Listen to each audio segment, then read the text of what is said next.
ابھی ہماری قابل احترام، میں تو بہن کہوں گا، عزت احترام کے ساتھ اجازت مان کر، اتنا وچاروں میں اس قدر گویا ایک سمانتا سی ملتی ہے. آپ نے ابھی جو بات کہی کہ ہم منو اور شرپا کہتے ہیں، آپ آدم اور حوا کہتے ہیں، یہ بات کہ جنت سے، سورگ سے جب اس مالک نے آدم کو، اور آدم بھی عربی زبان کا شبد نہیں ہے، آدم سنسکرت زبان کا شبد ہے، آدی مانو، پہلا انسان، اس سے آدم بنا. اس آدم کو جب سورگ سے اتارنے کا اس پرمیشور نے فیصلہ کیا تو اس کو سب سے مناسب جگہ جو نظر آئی وہ سرازدیپ نظر آئی، جس کو آج ہم سری لنکا کہتے ہیں. وہ اسی علاقے میں آدم کو اتارا گیا. حدیث کی قرآن کی کتابوں میں بہت تفصیل سے پورے نریشن کے ساتھ، ہسٹوریکل آتھینٹک پروف کے ساتھ یہ بات ثابت ہے کہ آدم، اور میں یہاں پر یہ کہنا چاہتا ہوں کہ گویا اس کا مطلب یہ ہوا کہ بھارتی سنسکرتی کا شبھ آرمبھ آدم اور حوا سے ہوا. بھوش پران میں، برہمن گرنتھوں میں صاف صاف اس کی پوری ہسٹری لکھی ہوئی ہے. بھارتی سنسکرتی کا شبھ آرمبھ اگر آدم اور حوا سے ہوا تو وہ سنسکرتی جو آدم اور حوا سے چل کر پوری دنیا میں انیک اوتار اور پیغمبر جو آتے چلے گئے، جو اس مالک نے زندگی کے سدھانت نہایت محبت کے ساتھ انسانوں کو اس دنیا میں اپنے جیون بتانے کا ایک سویلائز طریقہ سکھانے کے لیے جو اس نے گیان اتارا، اس مالک نے تو اتنی محبت کی کہ لوگوں کی جو بولی تھی اسی میں وہ بھیج دیا، لوگوں کی جو بھاشا تھی اسی میں بھیج دیا. ہر دیش میں اس مالک کی طرف سے پیغمبر آئے، اور وہ پیغمبر الگ الگ دھرم لے کر نہیں آئے. سب سے بڑی غلطی یہ ہوئی ہے ہم لوگوں نے کہ ہم لوگوں نے انیک دھرم تسلیم کر لیے کہ واقعی انیک دھرم دنیا میں ہیں. میں بہت احترام کے ساتھ اور بہت گہرائی کے ساتھ اس بارے میں وچار کی آپ سب لوگوں کو دعوت دیتا ہوں کہ اس سے بڑا کوئی آروپ اس مالک پر نہیں ہو سکتا. اس نے آج سورج ایک بنایا، اس نے چاند ایک بنایا، اس نے آسمان ایک بنایا، اس نے زمین ایک بنائی، اس نے ہمارا سوبھاؤ ایک بنایا، جینے بھرنے کا طریقہ ایک بنایا، ہماری فطرت ایک بنائی، ہر چیز ایک بنائی. ہم سب کے شریروں میں جو خون دوڑ رہا ہے وہ ایک بنایا. اس نے سب کچھ ایک بنایا، اور اس نے دنیا میں سینکڑوں دھرم بھیج کر ہم سب کے ہمیشہ لڑتے رہنے کا سامان کر دیا. اس سے بڑا تو کوئی آروپ اس پر لگ ہی نہیں سکتا. دھرم ایک کے سوا دوسرا ہو ہی نہیں سکتا، سوال ہی نہیں پیدا ہوتا. اور یہ مسلمانوں کو میں صاف ایڈریس کر رہا ہوں، اسلام کی شروعات مکے سے نہیں ہوئی ہے، اسلام کی شروعات قرآن سے نہیں ہوئی ہے. اسلام کا پرفیکشن اور کمپلیشن مکے اور مدینے میں ہوا ہے. قرآن نے صاف کہا یوم اکملت لکم دینکم واتممت علیکم نعمتی ورضیت لکم الاسلام دینا. اے محمد، ہم نے جو دھرم اتارنا شروع کیا تھا پہلے انسان سے، آج ہم نے اس دھرم کو تم پر مکمل کر. تو دھرم کچھ، بلکہ میں پولیس کمشنر صاحب کے بیٹھنے سے حوصلہ پا کر مجھے یاد آ رہا ہے الہ آباد کی پولیس لائن میں سال میں 2 کارکرم ہوتے ہیں. کرشن جی کی جنم اشٹمی ہوتی ہے، ایک میلاد شریف. تو وہاں میلاد میں مجھے بلایا گیا، اور کچھ خدا کی مہربانی تھی کہ ہزاروں پولیس کے کرمچاری وہاں موجود تھے. آئی جی الہ آباد زون سے لے کر اور تمام کانسٹیبل تک سب وہاں جمع تھے، اور تیز بارش شروع ہو گئی. تو جب میں نے اپنے سمے کے اندر بات ختم کی تو ہمارے آئی جی صاحب ترپاٹھی جی تھے، انہوں نے کہا کہ صاحب بارش ہو رہی ہے، ہم لوگ باہر جا بھی نہیں پائیں گے. اکثر لوگ جو اپنے اس سے آئے ہیں، اس لیے ابھی آپ اور برشا ذرا امرت کی برشا اور کیجیے ذرا. میں نے وہاں پر یہ بات بہت کھل کر کہی کہ یہ جو سمجھا جاتا ہے کہ یہ دھرم سودیشی ہے، یہ دھرم ودیشی ہے، یہ دھرم عرب سے آیا ہے، یہ دھرم بھارت کا ہے، یہ بالکل ایسا ہے جیسے کوئی کہے کہ سورج بھارت کا ہے اور چاند جو ہے چائنا کا ہے.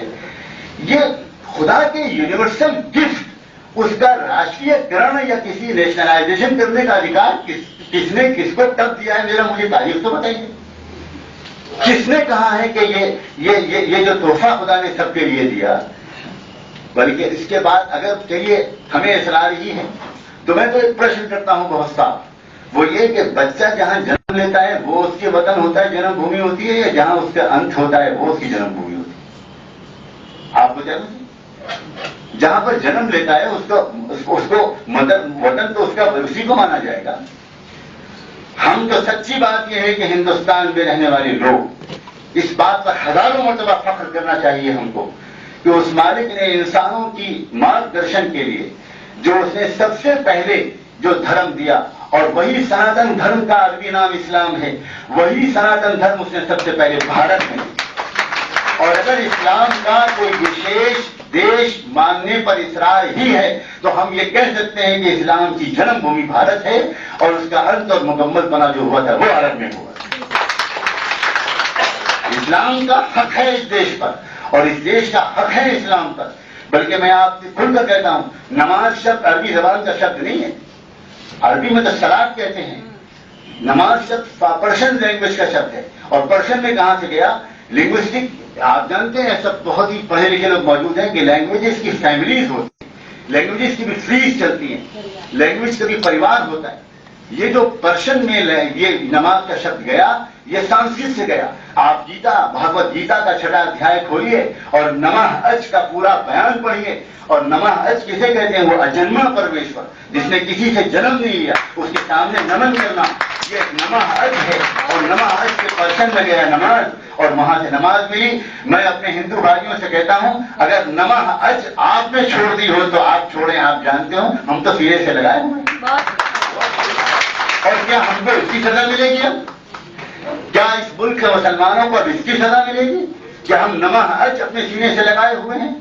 میں بامبے کے بھارتیہ ودیا بھون کے ہال میں وہاں پر ایک بہت بڑا سیمینار رکھا گیا تھا، جس میں integration of Indian society in the light of Quran and Vedas, یہ اس کا تھیم تھا، integration of Indian society in the light of Quran and Vedas. وہاں سامنے کی رو میں جو لیڈیز بیٹھی ہوئی تھی، ان میں سے ایک بہن طرح میری بات کے درمیان ان کی آنکھوں سے آنسو نہیں رک رہے، بار بار اپنی ساڑی کے آنچل سے وہ آنسو اپنے پوچھ رہی تھی۔ بعد میں ٹائس پر جب بھیڑ لگی پریچے کے لیے ملنے کے لیے تو وہ بہن بھی آئی، انہوں نے مجھ سے پوچھا کہ سب سے پہلے تو انہوں نے بہت سی اپنے دل کے احساسات سامنے رکھے، ان کی خوشی، ان کی کیفیت، کہ جیسا لگتا تھا کہ آج کوئی روشنی ملی ہے جس سے جینے کا مزہ آ پائے گا، اب لگے گا کہ آپ جینے کا کچھ لطف ہے اس زندگی میں۔ ورنہ سچی بات یہ کہ جو موجودہ واتاورن ہے اس میں شریف انسان کو جینے کا مزہ نہیں آتا، یہ کوئی زندگی ہے۔ تو اس بہن نے مجھ سے ایک بات پوچھی کہ بہن کہ بھائی مولانا صاحب آپ ایک بات بتائیے کہ ہم کو بہت سی باتیں اچھی لگتی ہیں اسلام دھرم کی، لیکن یہ جو پردہ ہے، یہ جو آپ نے مہیلاؤں کو گھر میں بند کر دیا ہے، یہ نہیں سمجھ میں آتا۔ میں نے کہا آپ کا نام کیا ہے بہن؟ تو انہوں نے کہا آشا مہتا، آل انڈیا ریڈیو کی ڈائریکٹر تھی۔ میں نے کہا کہ بہن اگر یہ اعتراض اگر کسی فاطمہ اور عائشہ کی طرف سے آتا تو مجھے زیادہ تعجب نہ ہوتا، لیکن یہ اگر عائشہ مہتا کہہ رہی ہیں تو مجھے تھوڑی سی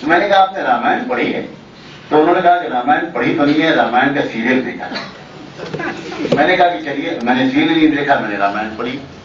میں نے کہا آپ نے اس میں ایک سین دیکھا ہوگا کہ رام چندر جی بنواس سے جب واپس آئے ہیں اور اس کے بعد ان کے آنے کا جو جشن منایا جا رہا ہے، تو اس وقت ان کے بھائی، ان کی بھابھی لکشمن سے کہا گیا، لکشمن جی سے کہا گیا کہ سیتا جی کے گلے میں مالا پہنا ہے۔ وہاں پر 14 مہیلائیں کھڑی ہوئی ہیں۔ لکشمن جی مالا لے کر جاتے ہیں اور کھڑے ہو جاتے ہیں سر جھکا کر، نہیں پہناتے۔ لوگ کہتے ہیں دیر ہو رہی، پہنائیے۔ تو اس وقت لکشمن جی پوچھتے ہیں کہ اس میں سے بھابھی سیتا جی ہیں کون سی، مجھے کوئی بتائے تو تب تو میں پہناؤں۔ تو لوگوں نے کہا کہ 14 سال آپ نے جنگل میں ان کی رکشا میں گزارا ہے اور آپ آج تک بھابھی کو نہیں پہچانتے۔ تو انہوں نے کہا کہ اگر میں نے ان کے چرنوں سے پہلے اوپر کبھی دیکھا بھی ہوتا تو میں پہچان سکتا تھا۔ یہ ہے پردہ، یہ بھارتیہ سنسکرتی ہے۔ بھارتیہ سنسکرتی یورپ کی اور امریکہ کی اور ودیش کی ننگا پن بالکل نہیں۔ مجھے سب سے زیادہ دکھ جو ہے وہ اس بات کا ہے کہ بھارت کے لوگ، اور مجھے معاف کریں، لوگ بھارتیہ سنسکرتی کے بارے میں چلاتے تو بہت ہیں، لیکن بھارتیہ سنسکرتی کو وہ خود کتنا جانتے ہیں اس بارے میں مجھے بہت سندیہ ہے۔